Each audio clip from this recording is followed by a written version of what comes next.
Hey everyone, and welcome back to the channel.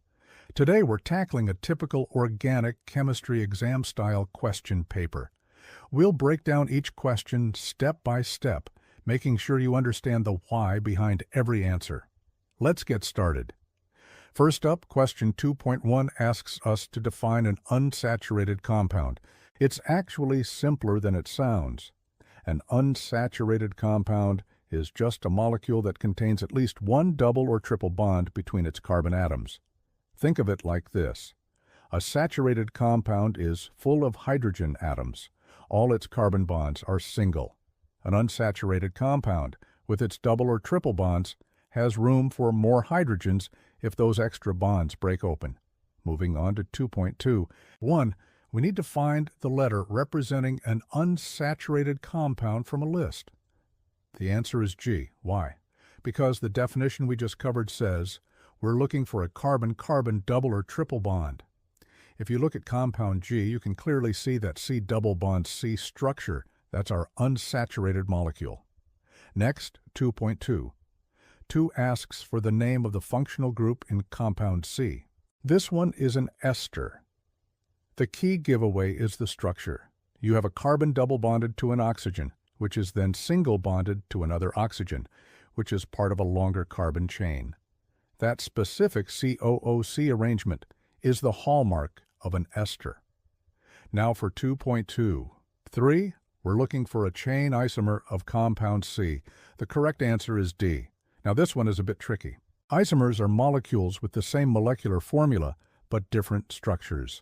Let's find the IUPAC name for compound G in question 2.2. 4. The name is 3-methylpent-2-ene. Let's break that down. First, find the longest carbon chain that includes the double bond. It's 5 carbons long, so we get pent. The double bond starts on the second carbon, giving us pent-2-ene. Finally, there's a methyl group, a single carbon branch attached to the third carbon atom, putting it all together, 3-methylpent-2-ene. Question 2.2. 5 wants the general formula for the homologous series of compound E. Compound E is C6H12. Notice that the number of hydrogens, 12, is exactly double the number of carbons, 6. This fits the general formula CnH2n, which applies to both alkenes and cycloalkanes. Now for a new definition in 2.3. What are functional isomers? As we hinted at earlier, functional isomers are compounds that share the same molecular formula but have different functional groups. Even though they're built from the exact same number and type of atoms, the way those atoms are arranged creates different reactive sites, giving the molecules completely different chemical properties. Let's focus on compound A for question 2.4. Compound A is ethanol.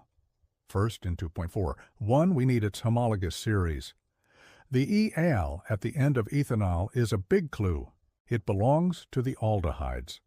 You can spot an aldehyde by its functional group, a carbon double bonded to an oxygen, which is located at the very end of a carbon chain. Then 2.4. 2 asks for the structural formula of its functional isomer. Ethanol's formula is C2H4O. We need a molecule with the same formula but a different functional group. The answer here is vinyl alcohol, or ethanol. Its structure is H2C double bond CHOH. It's an alcohol, which is a different functional group from an aldehyde, but has the same C2H4O formula. Finally, we're at question 2.5, which deals with a dehydration reaction of compound D, butanoic acid. First, 2.5. 1 asks for the IUPAC name of compound D. It has a 4-carbon chain, so the prefix is but. It's a carboxylic acid, so we add the suffix OIC acid. That gives us butanoic acid. Next, 2.5. 2 asks for a letter representing a product of this reaction. Dehydration means removing water. Now, typically, dehydrating a carboxylic acid like this would form something called an acid anhydride, which isn't an option. This is likely a trick question where they expect you to think of a simpler dehydration process like forming an alkene. Compound E, which is C6H12, fits the CnH2n general formula for an alkene, so E is the most plausible answer among the choices. Lastly, 2.5. 3 asks for the inorganic reactant used in this dehydration. To pull water out of a molecule, you need a strong dehydrating agent.